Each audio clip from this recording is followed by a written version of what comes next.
All right, perfect. And I guess, unless I'm missing anything, without further ado, I will go ahead and introduce our amazing Dean of the College, Dean Michael McHale. Hi, everybody. Welcome. It's good to see you all here.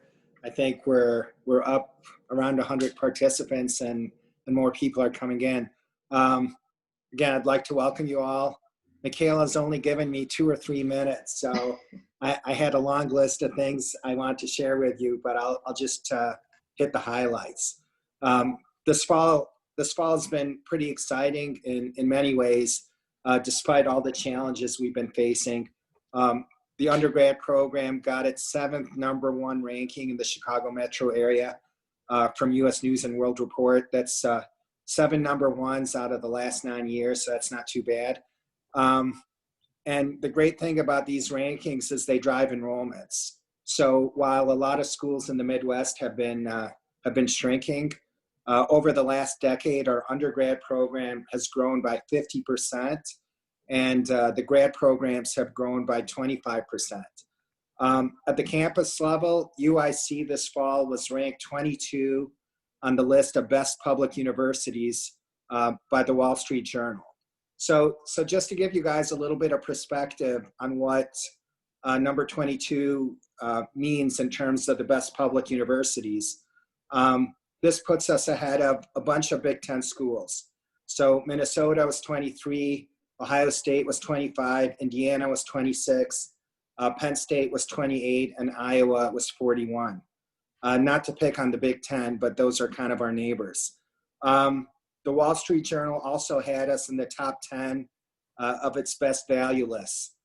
Probably the ranking I like the best, though, comes from U.S. News this year. They did a ranking based on social mobility, and UIC came in at number 10. So number 10 in the country. That's probably the one that I'm proudest of. Everything is going great, and I think my time is up, so I'm gonna turn it back to Michaela. All right, that was perfect, Mike. Thank you. I had the JAWS theme ready to go to count you down, but glad I didn't have to use it. So again, thank you guys so much for joining. I am going to go ahead and introduce, again, actually I'll let them introduce themselves because they'll do a better job than I can. Professor Popowits and Brad Sargent. So Professor Popowits, if you want to go ahead and kick it off.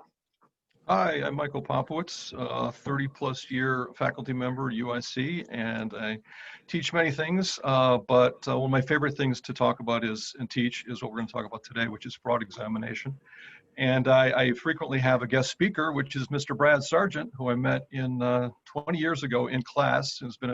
He's a super alum and gives a lot of his time and energy to UIC, and so it's great to do this with you, Brad. Thank you, Michael. Hi, everyone. I'm Brad Sargent. Thanks for coming and hanging out over the lunch hour with us today.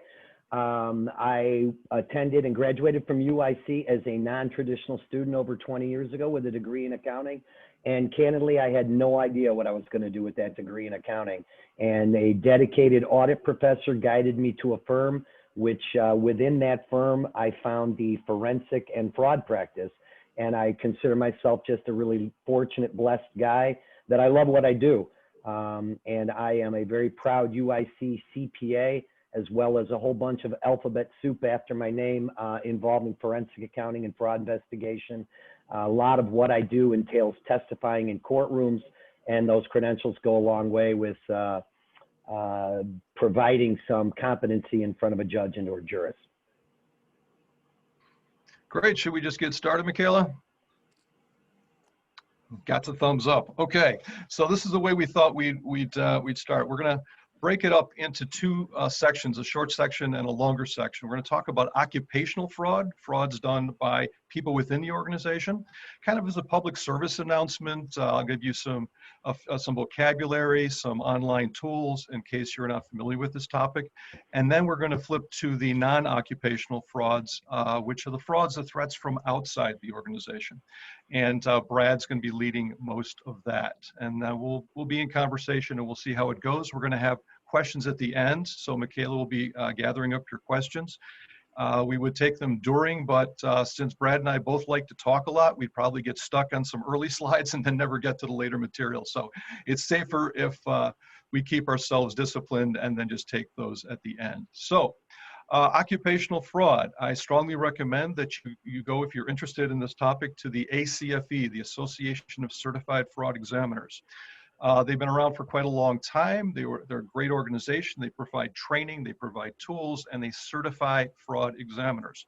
Been doing it for years. They had a small but dedicated following in the 90s, and then came Enron, and then came WorldCom, and then came Sarbanes-Oxley, and all of a sudden their membership quintupled. So US Business really began to take this topic of fraud seriously, and of course it's something we really all need to do for ourselves and our businesses. A publication that I would recommend to you is put out by the ACFE called Report to the Nations, a biannual international survey on fraud and abuse. It's free, you can Google it and download it. And it's a fascinating summary of how fraud is perpetrated, the trends, how it's caught, and how you can, again, defend yourself and by understanding how it's done. So I'll give you a few statistics. Kind of creepy statistics, actually. How big is the fraud problem? Well, by definition, it's hidden, so nobody knows exactly, but the best estimate is $4.5 trillion in the international economy. That works out to be just about 5% of global revenues. 5%, a nickel on every dollar of revenues is stolen one way or another. That's a heck of an anchor that we're dragging internationally. The number's about the same for the United States. So the way the ACFE says is, would you rather try to increase your sales to make up for all that fraud, or would you rather throw a few dollars into prevention and early detection, which is of course something we should all be doing. A couple of quick hits here. The number one way that fraud is detected: whistleblowers. Internal to the organization or external to the organization. 43% of the time, the first way it's detected is by whistleblower tip. So we should take that seriously and make it easy on whistleblowers to actually report. You can put in a hotline. There's guidance on the best types of hotlines. 64% of the organizations that reported being defrauded had hotlines. And for those who did, they caught the fraud 1/3 earlier in time, and they cut their loss in half. So the hotline really pays for itself. Some more things to think about. Let's see, what's the number one way or number one reason why frauds happen? The number one reason is poor internal controls in the area where the fraud happened. 35% of the time, that's the major reason. There are many others. There's a managerial override. There are procedural problems. But this is actually the good news, because this is what's controllable. We can't control someone's propensity to be dishonest, but we can control, to a great degree, the internal control structure of our company. How much do we lose? Well, in terms of per case, well, the median loss of all the losses studied was $125,000. When somebody is determined to steal money, that's the average loss. Now that's a gross average. That's everything from stealing Post-it notes at work to the major financial statement frauds. So let's break this down a little bit more by perpetrator, because if you study fraud, you got to know who's perpetrating it. So on the top is the percentage of cases, and on bottom is the median loss. Employees, 41%, commit most of the frauds, but of course they have a limited reach, and so the average fraud loss is lower. Not that $60,000 is small, but it is lower than what managers can get their hands on. Their average loss is $150,000. Although less likely. And when owners use their company as a platform for fraud, or when executives commit fraud, of course, they have a greater reach, access to assets. So there's a kind of an inverse proportion to how often they occur and how much is lost. Another way of breaking this down is by gender. Might be interesting. In the old days, men committed most frauds, but it's really not a gender thing. Fraud is a power thing. So over the decades, women have been committing more and more frauds, dubious measure of equality, I suppose. And this is an increasing trend. So in the United States, it's actually a little bit higher than this. Internationally, men commit 72% of frauds, and they steal more money when they steal, which again is a reflection of the access that they have. But women are gaining, shall we say? And that is a trend that will probably go on. Another way of looking at fraud on the next slide is median losses by age. The older you are, the more you can steal. I don't think that means that aging is a process of becoming more felonious. I think what it probably means is, again, access. You get to attain higher positions in the company. Now, the number of frauds are committed, more frauds are committed between the ages of 35 and 45 than any other age range. But the largest frauds, of course, are for the seniors who have access to it. Another measure of median loss is by educational level. The more you know, the more you steal. I don't think education is a felonious influence. I think, again, it's just you reach higher levels in the organization. Another way of looking at it on the next slide is marital status. Married people steal more. Kids are expensive, I guess. So divorced people steal less, single people steal less, and it's not on here, but separated people steal even less. So breaking up is hard to do, and it's also a distraction from fraud. But it is married people who tend to steal more. They have higher pressures on them. So that's a little bit of kind of a breakdown of the perpetrators. So on the next slide, what we want to provide is just a little bit of fraud theory. This is not scientific because there's no way to weigh these factors scientifically. But if you want to look at a particular position in your company and try to figure out its danger for fraud, you look at pressure, opportunity, and rationalization. What might be the pressures on people in that position? Now, that's kind of hard to measure. There's lots of reasons why we have financial pressures, and they change over time. So you can screen in the hiring process, but you never know when a medical bill is going to happen, a business loss is going to happen. In addictions, unfortunately, are big pressures for fraud that cause people to think about fraud. So the better you know your employees and the more you can help them out, the more you can deter fraud. Opportunity, again, that's the thing that you can actually defend, because you can set your internal controls to make it very hard to commit fraud. Not impossible, but tougher. And rationalization is another way of saying propensity to be dishonest.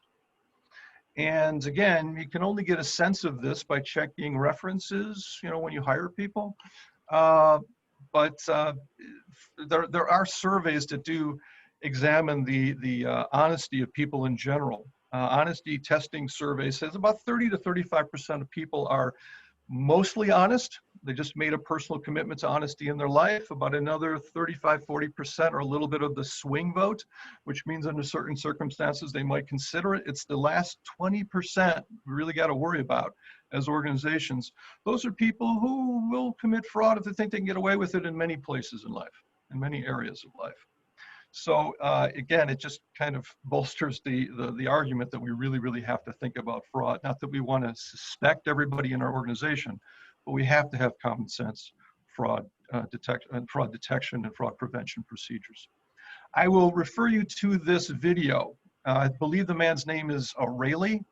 Don O'Reilly, TED Talk 2009. If you Google that, you'll find a fascinating video on a social scientist that does excellent work in really looking at this idea of honesty and dishonesty. And the conclusions that he comes to, he's got lots of tools out there, this is just an introductory video, is that most of us are willing to be a little dishonest in some circumstances, the white lie, the fib, that sort of thing. And he's been able to actually measure the conditions by subtly changing conditions of experiments to see what pushes people more towards being a little dishonest and what pushes them away. For example, in-group, out-group behavior. If our in-group, the organizations, the people we belong to, are very permissive, shall we say, with their honesty, then we tend to be a little bit more like that. If we're in a much more button-down culture, then we're social animals, we tend to conform. So he has a lot of information there that's really fascinating. It's very entertaining too, so I would recommend that. Finally, the last thing that I'll talk about here is the elements of fraud. And these are also the elements of the investigation of fraud. So when someone takes usually money, but it can be other things, that's of course an act of theft. And so if somebody breaks in late at night and steals inventory or cash and you start dusting for fingerprints, that's doing police work in the investigation of frauds in that way. More than likely, though, CPAs, CFEs tend to look on the concealment side. Embezzlement is theft plus. Theft plus going to the books and records and trying to cover it up. So destroying documents, altering documents, or making topside journal entries that move money around to hide stolen cash. Those are the things that CPAs, CFEs are very good at. A third way that you can catch people is the conversion side. If you steal large amounts of money, it needs to be laundered, because you just sock a whole bunch of money away in your bank account, that's easily traceable. So fraudsters try to circulate money through banks, try to make it come out of a legitimate looking business so that they can then spend it freely, so you can trace that.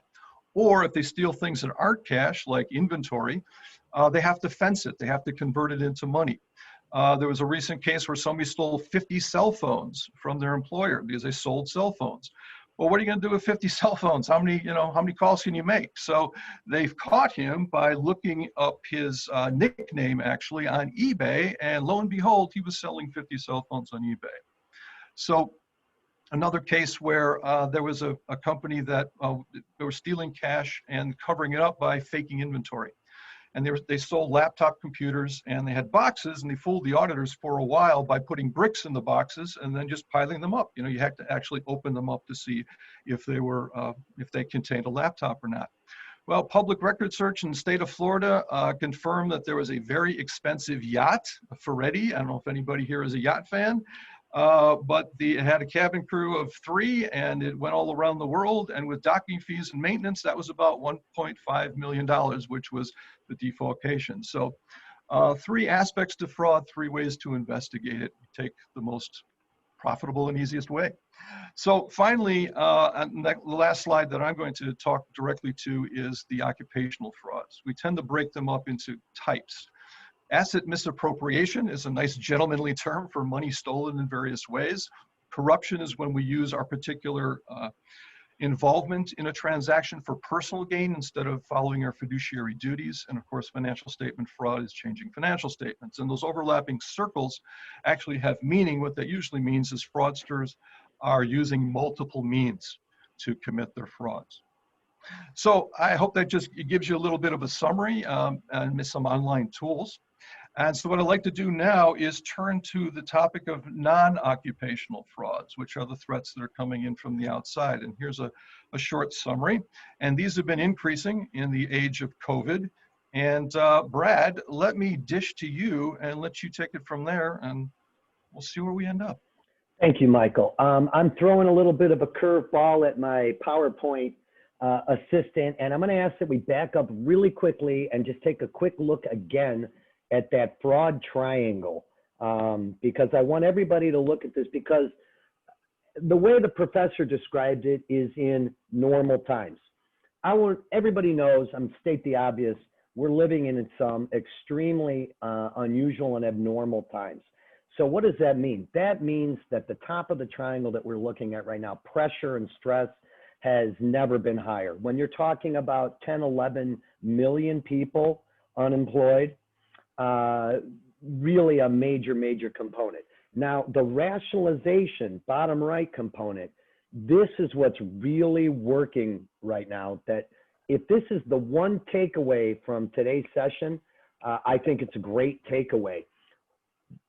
The pressure's building so high that normally very honest, very ethical people will cross the line.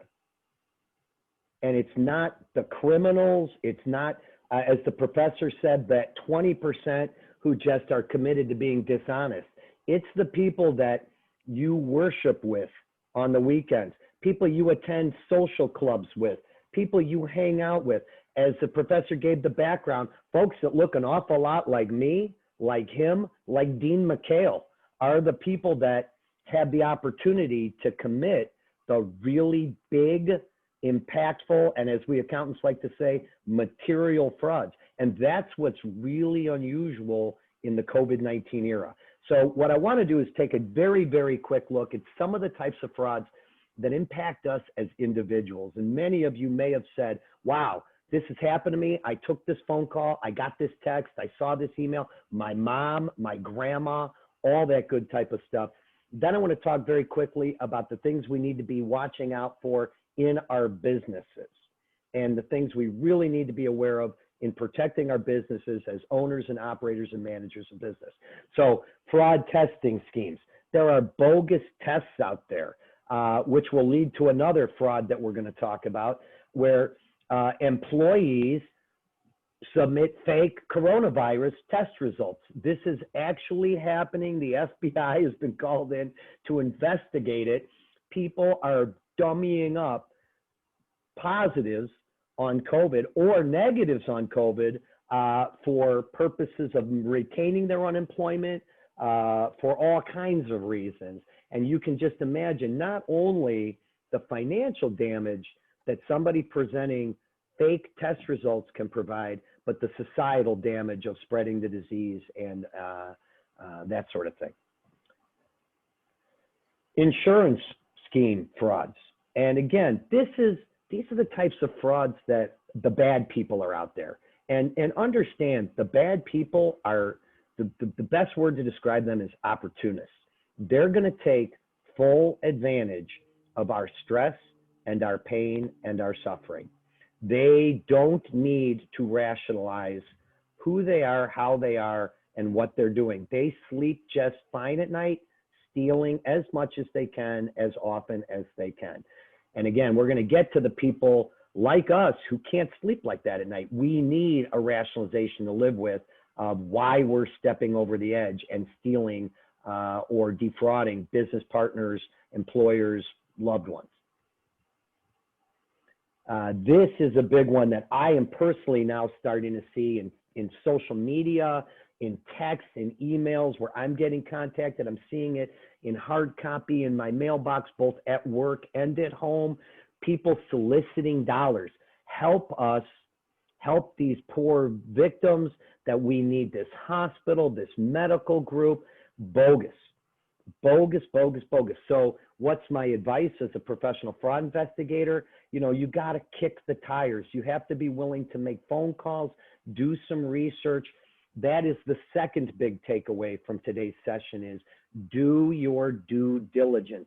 Know who you are doing business with. Let's look at the next one. Quarantine schemes. I mean, guys, we read this and we think it's like those Nigerian emails that went around, and no way would I ever fall for this. No way would anybody I know ever fall for this. People are falling for this every single day. And fraudsters, they are preying on the people that will be most susceptible to falling for this. Typically the older retiree crowd, getting the emails, getting the social media contacts on help me, help me, help me, please. A very good friend of mine's mother-in-law, 80-year-old woman, lost almost $100,000 by taking a phone call from somebody posing as someone working on COVID-19 and helping out for a medical cause. It's real, it's out there.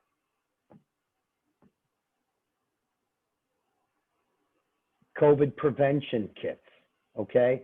I mean, we've got drugs. Can you imagine door-to-door solicitation of people telling you, I've got the perfect aerator for your home. Take this pill, you'll be okay. Any of those things. And again, you might look at this and it's real quick. We're going over it very quickly and just go, no way, this is never going to happen to me. But it could happen to your loved ones, people you care about, your business partners. And again, these are these non-occupational frauds that we're all susceptible to. Again, selling the fake cures, fake treatment schemes for the COVID-19. Wonderful, right? Toilet paper, hand sand, and other household. The N95 masks, the fake masks. We all heard about that. I mean, you think about this and you have ethics, you have a moral baseline. You are not part of that 20%, and you say, this is reprehensible, this is unbelievable. People are out there doing it. And these, again, these are the frauds that the bad guys, the criminals, are willing to commit, and they sleep like babies at night. Wonderful. Download the app and be able to check COVID-19 cases in your zip code. I would love to see a show of hands if we were in an auditorium at UIC or downtown, whatever, and I'd say, how many of you have tracked COVID-19 cases by your zip code, by your area code, in your state, in your county, in your city, gone out and wanted to see that information? Are you sure that the site that you're going to is a legitimate site? Are you possibly uploading or downloading malware that would compromise all kinds of, and the last 3 words and an ampersand of this description are what really matter, your personal and business information, because that's what fraudsters want. Even more valuable than your contribution, they want to know about you. They want to get at your account information, your social security, your driver's license, your birth date, any of that personally identifiable information is gold to these fraudsters. Phishing emails. I would again love to see a show of hands. Who's received a COVID-19 related phishing email? I have received probably closing in on thousands at this point. I would say hundreds, but possibly thousands. And again, it's simply a question of kicking the tires, making sure that this is what it appears to be before you upload, download, do any kind of something that can transfer or expose yourself or your business.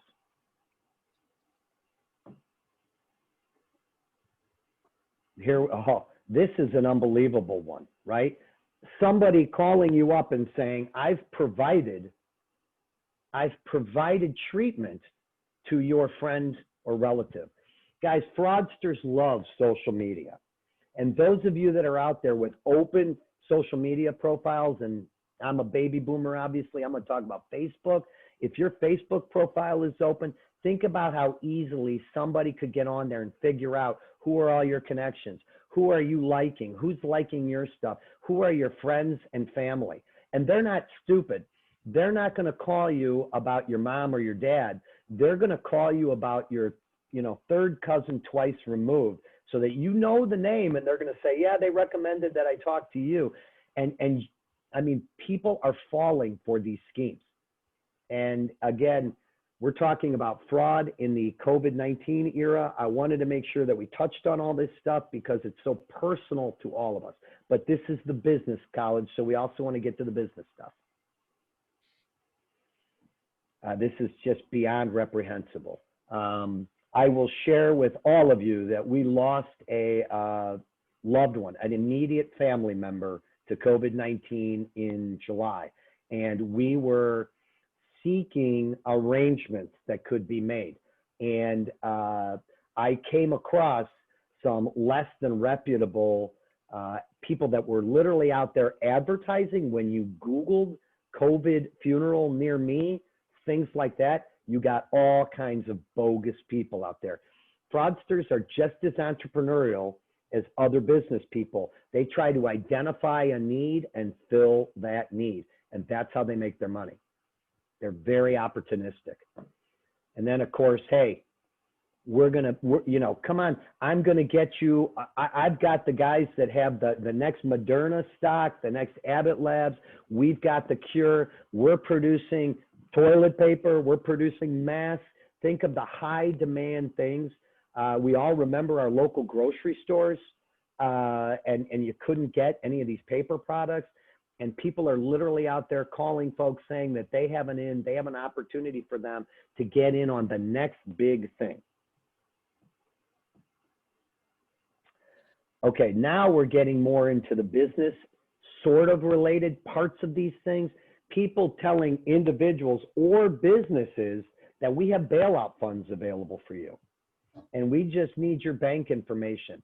And I mean, that's literally how my friend's mother-in-law lost the money that she lost. She readily, it wasn't the first call, it was on about the third interaction that she provided bank information to the bad guys, and they got her money.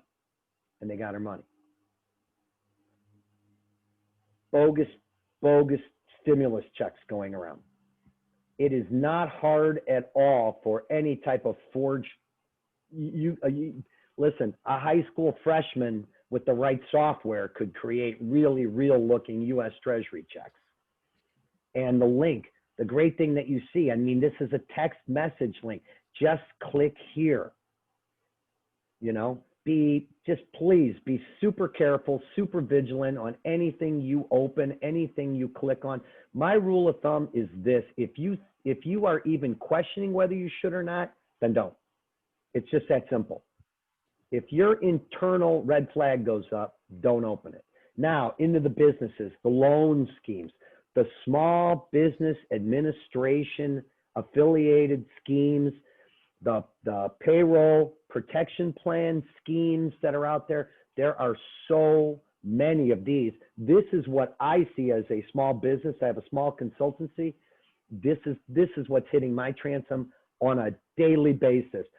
Funds are available for you. You know, hit us here, and it's almost always a, you know, just click this link, and we're going to open up the door for you to get these funds. Now, I know people that have legitimately tried to be entrepreneurial and work with banks on helping simplify the process for applying for PPP dollars or SBA, small business dollars, administration dollars, and they are legitimate. Unfortunately, for every legitimate one of those types of businesses, there are probably 100 fraudsters out there that are getting access to business and entities banking information. Okay, so those are the bad guys. Those are the people back in that fraud triangle, that 20% that Michael talked about, that they were born bad, they've lived bad, they sleep very well at night. The rest of us, though, have some sort of moral background, moral baseline, and we have a conscience. And we simply can't cross an ethical border without extreme pressure and an extreme reason. In 2009, one of the very first cases, I opened my consultancy in 2009, and one of the first cases I worked on was on behalf of a bank that had loaned someone that was in the automotive supply chain, a small steel and metal stamping business, tens of millions of dollars in the form of a line of credit to keep their business open. Eventually, the bank started getting very suspicious of ownership because every month they were supposed to submit what's called a borrowing base certificate, basically validating that, hey, the collateral for our loans, the collateral for our line of credit is in place. We have cash, we have receivables, we have inventory. We own our business and our equipment, our property, plant, and equipment, that we own those assets that we've pledged as collateral, and they are still in place for the bank. And so our loan is still good. Well, those monthly forms started coming about every 6 weeks. And then the bank started realizing that they weren't signed by the CEO and the CFO. And so they were coming in unsigned, and they got very, very nervous. And they called me in to investigate. And what we found out was this was a third generation small Midwestern manufacturing entity that had over 100 people out working in the plant, and they were going under. It was 2009. Nobody was buying cars. The SUV demand that had basically kept Detroit going was suddenly over, and people weren't buying cars, and this business was absolutely drying up.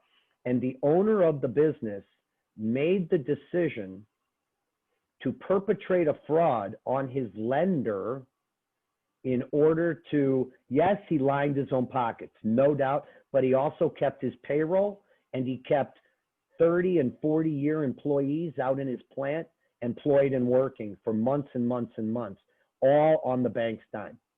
Now, that's complicated, right? That's a tough call. That's that rationalization. This guy wasn't part of that 20%. But I ask you, in the eyes of the law, and eventually in the eyes of that bank, was that any less a fraud than some bogus person emailing your grandma and saying, hey, I'm soliciting funds for this great hospital that's doing all this COVID work. It is still the exact same thing. It's theft and it's fraud. So that is what I started seeing, and the nature of fraud really started changing in 2009. So the question is, will history repeat itself? We've got 10 to 11 million people unemployed right now. Imagine this as a business owner operator or a UIC accounting graduate, right? Let's say you have a plastic injected molding entity and you work at it, and you've got what you press in your plastic molds are straws that then get wrapped in paper and are sent to restaurants, hotels, wherever people need, hospitals, and use straws. Due to COVID-19, one could reasonably assume your business is going to be down. Your business could be dramatically down. You are a smart entrepreneurial business owner. You see the road ahead. You talk to your staff about layoffs and cutbacks in compensation. You go to your accounts payable people, or you go to your controller, your CFO, and say, you've got to make cuts. The accounts payable person at this plastics company that makes straws has the control over the company checkbook. And they were just told that due to COVID-19, they're going to take a 40% reduction in pay. And instead of working Monday through Friday, they're going to work Monday, Wednesday, Fridays, and take that corresponding cut in pay. How many of us know people that have faced this exact scenario? Guys, that's called pressure. Now, that accounts payable clerk could be a tremendously honest person, but they are now suddenly not able to pay their rent or their mortgage. They are the sole breadwinner, and they can't pay their bills. Are they going to now have the rationalization that feeding my family or putting a roof over my family's head is more important? And I love my bosses and I love this employer, this plastics company that I've worked at, but I've got to start cutting myself, or I'm going to create a ghost vendor and start cutting myself checks that people aren't aware of, and I'm pulling money out of the organization. And Professor Popowits said that 35%, the statistics show 35% of frauds are perpetrated by bad internal controls. So maybe at that plastics company in the accounting department, that payables clerk can't cut a check without somebody above them reviewing that. Well, what if that somebody above them just got laid off? What if that somebody above them just got laid off or is looking at tremendously reduced? This is that ripple effect that what we're feeling and seeing right now in our economy is having. So my answer of 2020 versus 2009, it is already repeating itself.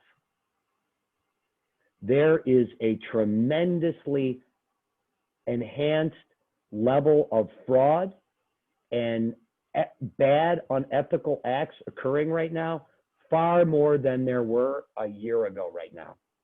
And it's predicated on not only is the pressure on people to commit these acts much, much higher, but part of the cost containment mode that business owners and operators take is to cut back in their finance departments, in their accounting departments. In most organizations, accounting is a cost center. It's not a profit center. It doesn't generate revenue. So business owners will look at accounting and say, you know what, we can make costs there. That doesn't impact our revenues and our sales. And they'll take out internal audit groups first and accounting groups, and they will lower their defenses. They will weaken their internal controls.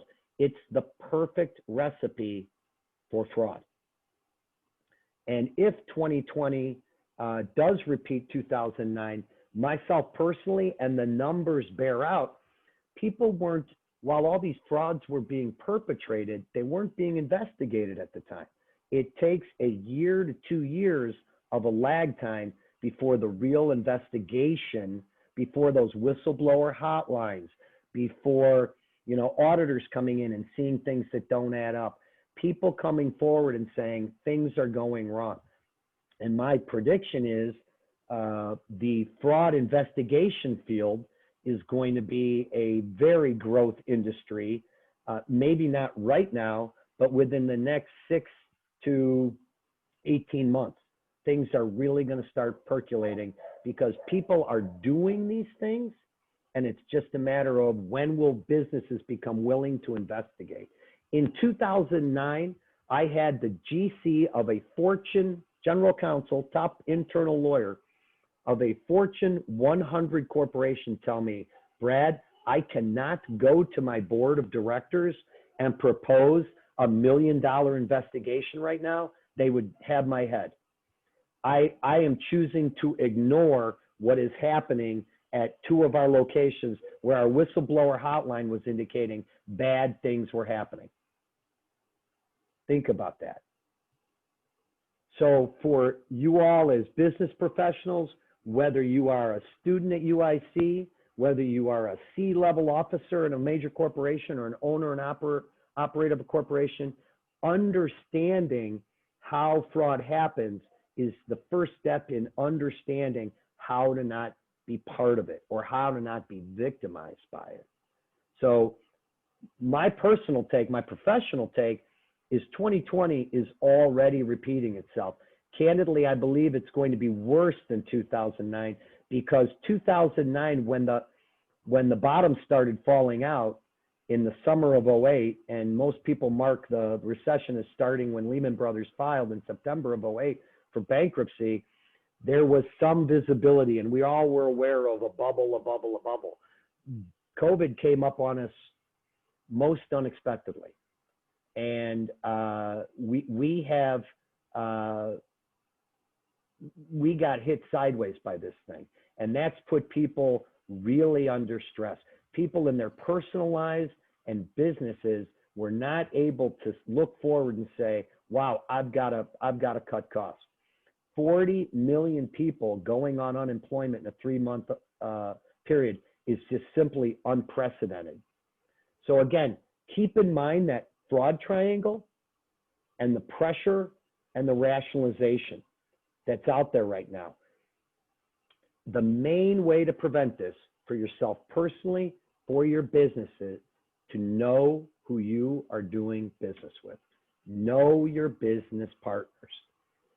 In a supply chain, you don't know. Maybe the owner, imagine this scenario, the owner of the plastics company that makes the straw, they're feeling the heat. They perpetrate a fraud on their bank to keep that line of credit going, the way that metal stamper did back in 2009 in real life. Or maybe that owner of that plastics chain perpetrates a fraud against the restaurants, their own customers. And you're sitting there as a restaurant owner, you're under all this stress. You assume that your straw supplier is as honest as the day is long, and suddenly they're perpetrating a fraud on you and defrauding you. So we always joke around that we CPAs are expected to conduct our business with a level of healthy professional skepticism. Well, I'm a fraud investigator and a proud member of the Association of Certified Fraud Examiners. We CFEs conduct our business with an unhealthy level of professional skepticism. I would really strongly encourage all of you to be more skeptical, to know who you're doing business with. Even your long-term business relationship, understand what kind of stress they might be operating under. It's critical. If you are in a position to determine headcount within your organization, pay levels within your organization, understand the impact that reducing headcount or reducing compensation has on people's pressures and their rationalization. If they have the opportunity, they may make the bad choice and start stealing from you. So I'm seeing now lots of questions popping up. I will turn the microphone back to Michaela and let her, if she'd like to start looking at some of the questions, and maybe we can take a little time and answer some of these. All right. Thank you so much, Brad and Professor Popowits. I really appreciate you guys. Again, please utilize the chat, everyone, if you have any questions. I'm seeing quite a few come in, so I'm going to try and get to as many as possible. And also, if I'm not wording it correctly, or if you want some follow-up, again, just please send it in the chat. I'm going to start off with the first one we did receive, and this one is directed toward Professor Popowits. The question says, people make businesses, let's say $10,000 transaction and documents are good. But you see the receiver rebates $9,000 to the grantor in cash. How is it possible to trace? I think I got that right. So does that make sense, Professor Popowits? Roughly, I don't know. I'm not sure how it would be traceable in those conditions. Do you, Brad? Well, at that point, That you very need, particular transaction? I'm not sure. I mean, obviously you need banking records. You need documents. Fraud investigators, forensic accountants, we make our living on documents and data. So you would require data to be able to trace that back, that the $9,000 came back. Mm-hmm.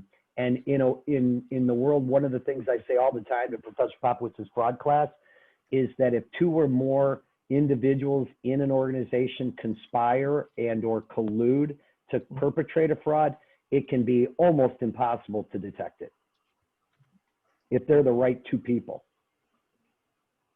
Yeah, one of the standard ways of checking any transaction is to match all the documents involved. So if one is missing, then you know there's a problem. And that would be for many different types of transactions.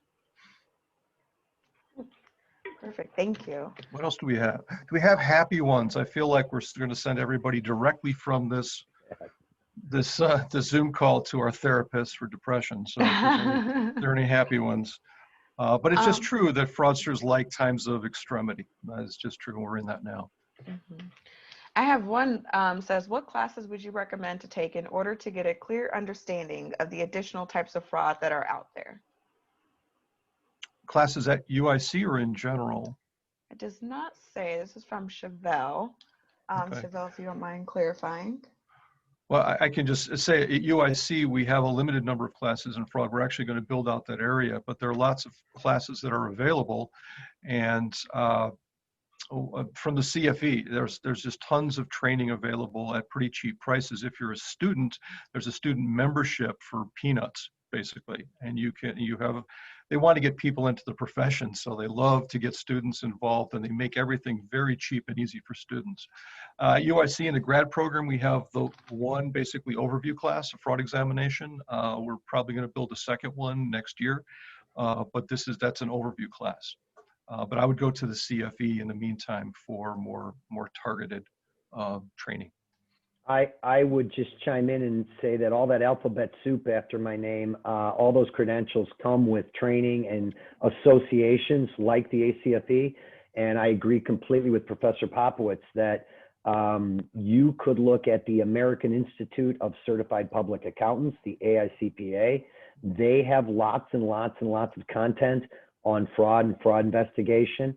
There's, the Association of Certified Fraud Examiners.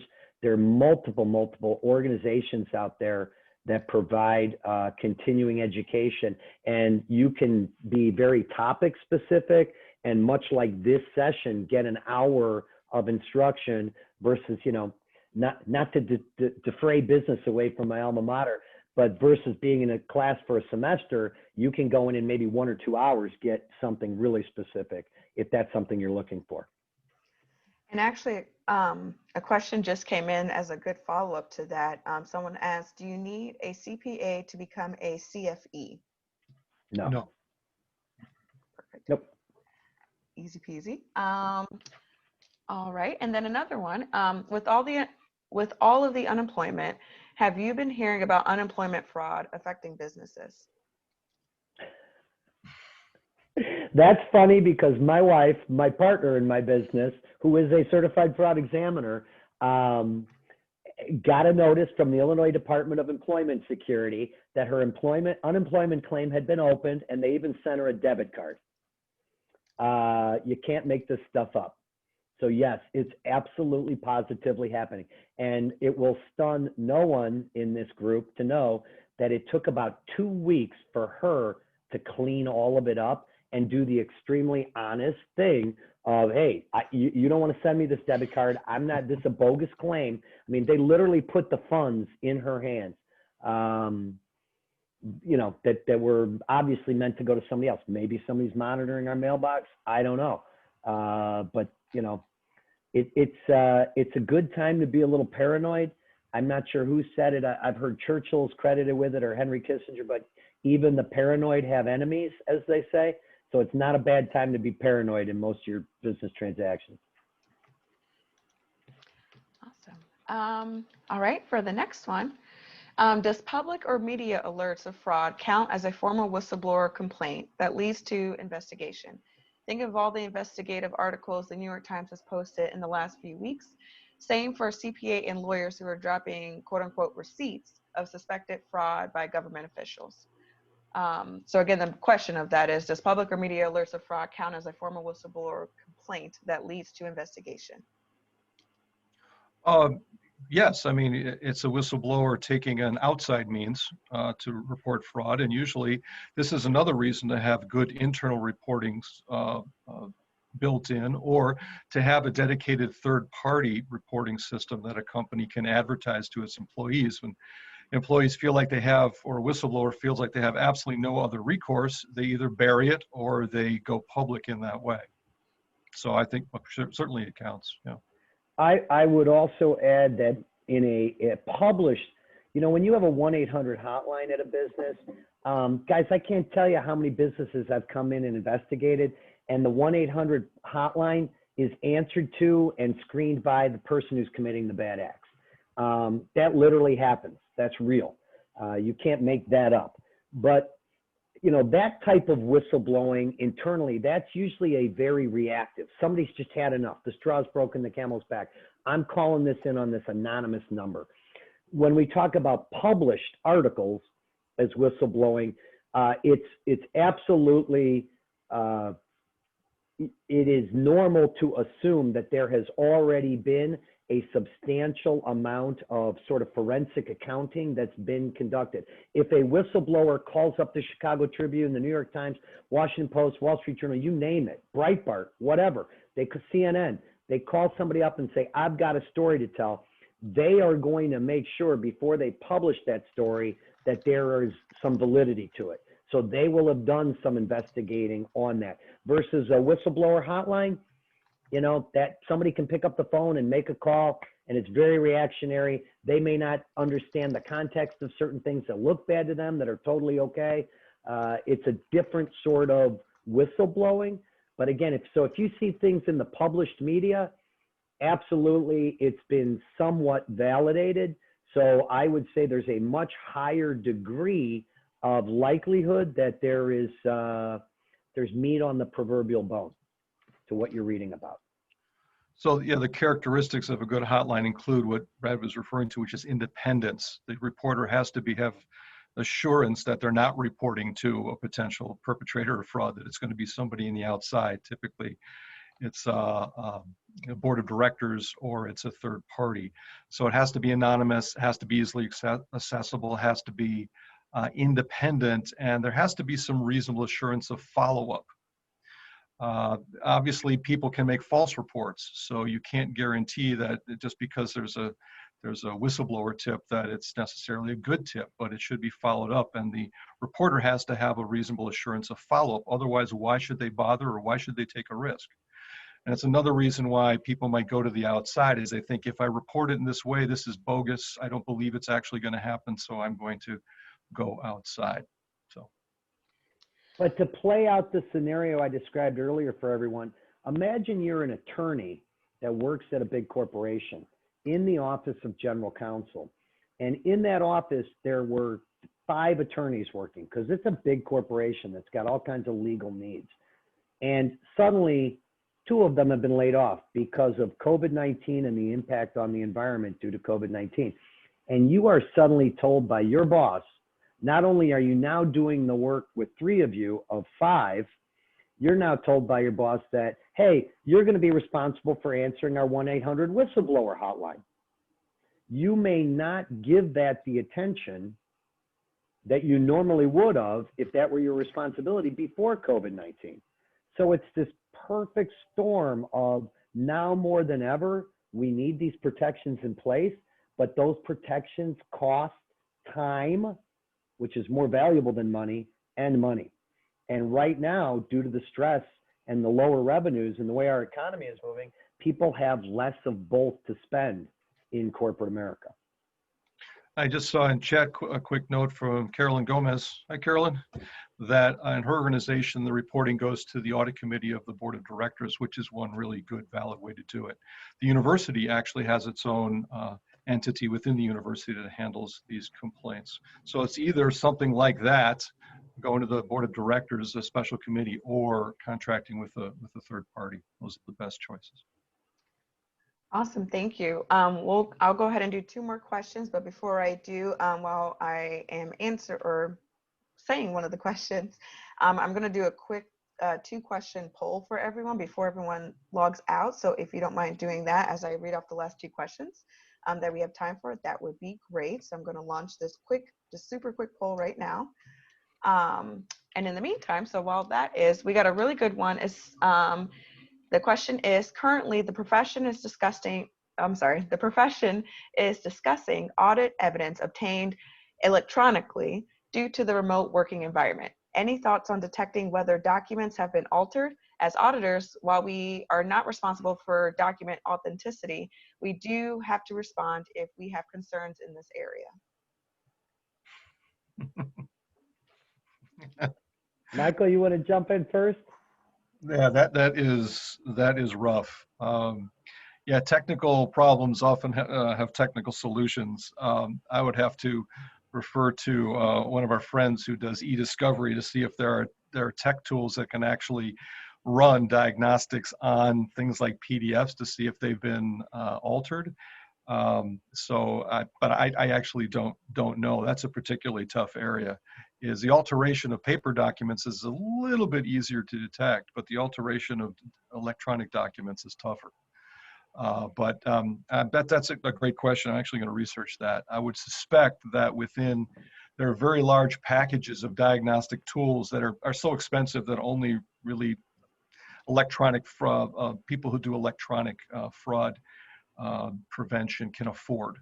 And they have suites of tools that can run all kinds of diagnostics. It would probably be in one of those suites. Encase is one of those suites of tools, but it's a very, very expensive package that most companies don't even have.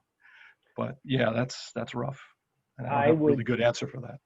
I would chime in and say that, the accounting profession has been pushing for the last 2 decades now for a paperless office.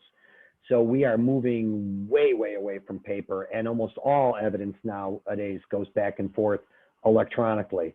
And electronic documents have what's contained within them, what's known as metadata. And the metadata, for those of us that are really familiar with like the Microsoft Office suite, if you're going to open a Word document or a PowerPoint presentation or an Excel spreadsheet and you're looking at it in your browser, your Windows Explorer, and you right-click for properties, you can see in Excel spreadsheets possibly who was the original author of that Excel spreadsheet. When was it last audited, last opened and altered? As far as auditing evidence, we're familiar with accounting software packages. And, the one that's so ubiquitous in small business throughout the United States is QuickBooks. And it's a real red flag if you're an auditor. If you've got a company that went from 5 million in revenue, and let's say they make toilet paper, and due to COVID-19, they're suddenly a $50 million revenue company, and they're still keeping their books and records on QuickBooks, that can be a real red flag. QuickBooks does not have what's known as a real robust audit trail, but you can still, even in QuickBooks, as well as a lot more sophisticated accounting softwares, you can run audit trails and see when was a transaction last entered into the general ledger, when was it last accessed, and by who. So that stuff, Professor Popowits is exactly right. There are ways of doing it, you know, whole mass, grabbing an entire software packet off a business and uploading an entire server of data and searching it. And that's what those tools are great for. But even as an auditor on a small business, you can look at audit trails to see when and how was this document altered. Now, PDF format is you know, Adobe Acrobat PDFing leaves very little audit trail out there. And people that are submitting documents that are PDF, sometimes they're doing that for a reason. But you can, as an auditor, you can always turn around and ask somebody for the source document in its native format. You know, hey, this looks like an Excel spreadsheet. I'd like to see it in Excel. This looks like a printout of an income statement from QuickBooks. I'd like to see the QuickBooks behind it. And that's what we forensic accountants do, and you auditors can do exactly the same thing. And what's starting to happen is this migration of tools from specialists to generalists. And I think this is something that auditors should pay attention to, because there are so many tricks that can be done in the electronic environment. I mean, just one real simple one. If somebody wants to disappear a document, they can simply change the file extension. So you have a spreadsheet where you're keeping track of something that you don't want people to see, and you know, they want to grab that flash drive that has that spreadsheet on it. Well, you just go in the end of it and change it from a spreadsheet to .jpeg or something like that. Well, so now it looks like an image file, and you do a search for spreadsheet files, and it doesn't come up. So there is software that can go through and quickly search and check, is the file extension of every file really match the actual type of file that it is. But if you've got thousands and thousands of documents, that's tough to do. So again, but there is these very expensive tools are starting to become cheaper and starting to migrate towards the general auditor. So for continuing professional education, I think these are great topics. Awesome. I'm going to ask one last question before we run out of time, and thank you for everyone for taking that quick poll. I just felt like this might be a good one for everyone involved. This question is, do you believe that employees have too low of a bargaining power right now in their current jobs? I feel like employees are too inclined to suck it up and accept little to no bonuses, no raises, forced time off, and many more less than favorable positions. As employers know, it's hard to get more jobs. Do you believe that anything will be done in litigation to counter this or to level the playing field a bit? Good question. What do you think, Brad? Well, I have a unique perspective as having spent most of my life as an employee and the last 11 years as an employer. So I kind of look at things from both sides. I would say that typically labor and management rights do sort of tend to trend on the political spectrum, and who our elected leaders are, whether it's in Washington or in Springfield or wherever you are, your capital, can have real impact on litigation and laws and rights. I'll leave it at that. I don't want to get in any kind of political discussion at all. I would say this though, as far as employee rights, if you work in a restaurant and the restaurant owner is, you know, suddenly revenues are down and they lay you off as a server or a manager or bartender, whatever, I'm not sure, candidly, what I don't know the area well enough of labor and employment to know what rights you would have. I think most employers are doing everything they can to keep people employed. I think that, you know, the incredibly intense number of folks that went on unemployment, I think most of that was predicated by business owners saying, look, this looks bad. You'll make more or do better on unemployment now. Get on unemployment than trying to work a greatly reduced schedule with me with no prospect of bonus. I would also say, as a business owner, with my name and my coat of arms as my business logo, I have reaped the rewards when business was great, and I'm absolutely now bearing the burden when business is not great. Absolutely. So that's a perspective that I can bring as a business owner. Their bonuses. I think the thing that people heard about in 2009, and we have heard about, the payroll protection plan, the guy down in Texas that got over $1 million and bought a $400,000 car, right? You can't do enough.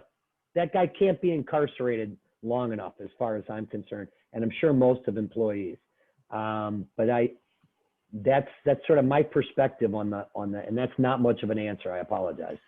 Yeah, I wanted to give you the first crack at it because there's a lot to say, and I think it goes beyond the bounds of this conversation. But yeah, in times of extremity, we all have few options, and employers have few options, and that's what the relief funds were supposed to be for. The relief funds were supposed to help businesses keep people employed. And in Europe, for example, they've been better. They've done that and much better.